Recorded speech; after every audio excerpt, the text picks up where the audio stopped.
Hey, how you all doing? A piece of life is life. A piece of life is life in one. A piece of life is life in one piece.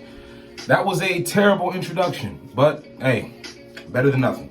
We are back, man. I'm doing some quick reviews of 1137 to 1138.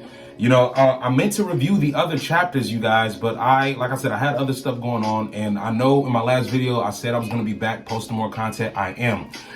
Just got to manage my work schedule, man. I work 3 jobs and run a business, so it can get hectic, and I still try to make time to make my One Piece content. Now, One Piece, chapter 1137.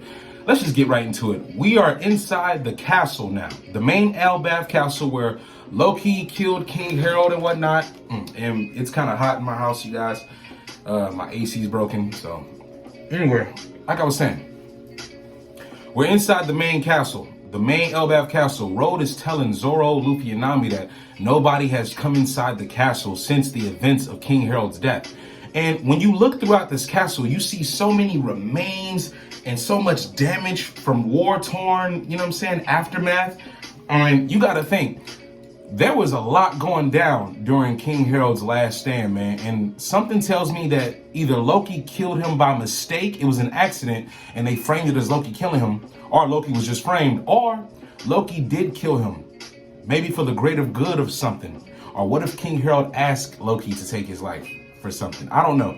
There's something deeper behind King Harold and King Harold and Loki as far as their relationship is concerned. Now, let's get to Road. Road, I'm starting to warm up to Road now that I've seen why he decided to join Haruden as Road was giving them a history lesson on the breakdown of the damage, Loki, and also mentioning the ancient giant warrior blood, because Luffy does grab hold of a helmet with some horns on it, or it might be a skull. It could just be a skull.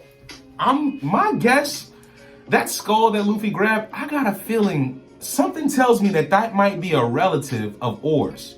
Think about this now.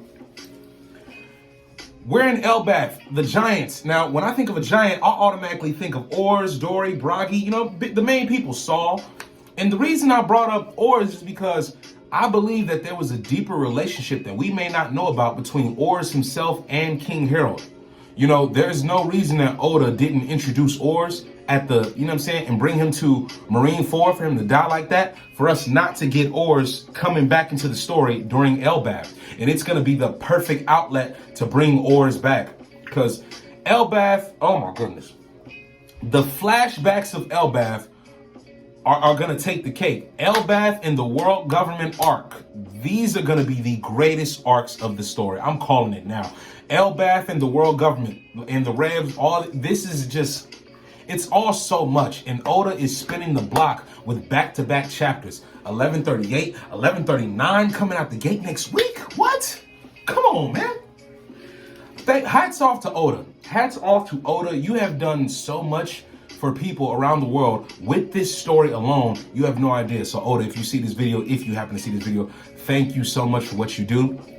Thank you to everybody a part of the story, Toei, the animations, the artists, the illustrators, the writers, everyone a part of One Piece. Thank you so much for what you have brought me. And thank you, Oda, for creating what is the greatest story ever told. And I know that may seem, that is my opinion. And it may seem biased because I'm saying it's the greatest story ever told, but it is. One Piece is the greatest story ever told. Now back to the review. Now, the ancient giant warrior blood, like I said, I believe that has a very special significance for the next chapter, 1138, which I have read. The ending of that chapter is crazy. If you haven't seen that mural, are you kidding me? Come on, man. Oda. Standing ovation. Well, I'm sitting down, but still. Standing ovation regardless. Anyway, Road is telling Luffy and Nami and them about the ancient giant warrior blood and how there's some discrepancies regarding half-blooded giants and full-blooded giants and giants from this side of the giant land dying from that side. Hey, you wanted the west side giants. You wanted the east side giants. You had a baby with a north side giant. As Nami pointed out, and I love this about Nami, she pointed out that the giants seem to be just as bigoted amongst themselves as everyday humans. So the giants are really no better or no worse than everyday humans. They have the same flaws that we do. They're just humongous, you know. But I love this chapter, man. I love what we're getting so far. Everything is just so beautiful. And now what I love next is how we get to see a little bit of Rhodes' backstory and how he and Harridan became friends. This is just so dope. All the other giant kids and most of the giants have always seemed to pick on Rhodes as he's like the stooge of the giants. You know what I'm saying? He's like the stooge of Elbaf, kind of. And, you know, deep down inside, Rhodes just wants to be accepted for who he is. And what I love about him and Harridan is Harridan doesn't just look at Rhodes at face value. Harridan notices a quality about Rhodes, specifically his attention to detail when it comes to drawing sea charts. Because Harridan wants to go out into the sea. You know what I'm saying? Because Harridan has a dream of uniting all giants, as Rhodes later on told. Now, when Rhodes saw Harridan picking up his sea chart, he actually feared for the worst. Like, oh my God, another giant kid is going to pick on me. And not only that, it's the king's son.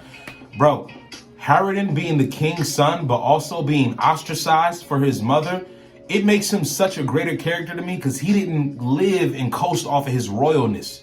Like, Harridan got it out the mud. Whereas Loki, I can imagine he abused his status as the king's son, more than likely.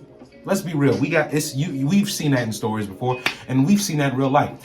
Now, in Harridan's case, he's the perfect ideal candidate for King of the Giants as he wants to be, because one, Harridan has a sense of, Harridan has such a great sense of selflessness